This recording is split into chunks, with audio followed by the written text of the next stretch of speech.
గోశాల నిర్మాణం చేయడం, గోవుని కాపాడడం, గోవుకి సేవ చేయడం, గోవుని పూజించడం, గోవుకి ప్రదక్షిణం చేయడం, గోవుకి గ్రాసం పెట్టడం, గోవుకి గరుకు స్తంభం వేయడం, గోవుని నిమరడం, గంగడోలు దువ్వడం, గోవుని రక్షించడం, ఇవన్నీ పరమోత్కృష్టమైనటువంటి పుణ్యకార్యములు. అందుకే పెద్దలు ఒక మాట చెప్తారు, అన్నిటికన్నా కష్టం ఏది అంటే అమ్మ వెళ్ళిపోవడమే.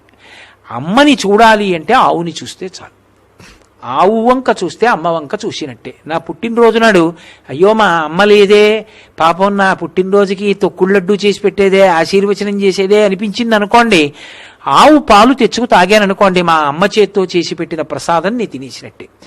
ఆవుకి అరటిపండు పెట్టాననుకోండి, ఆ రోజున మా అమ్మ నా చేతి భోజనం చేసినట్టే. గోవుకి ప్రదక్షిణం చేస్తే మా అమ్మకి నేను నమస్కారం చేసేసినట్టే. అందుకే గోమాత జనకమాతలాగా నిలబడుతుంది.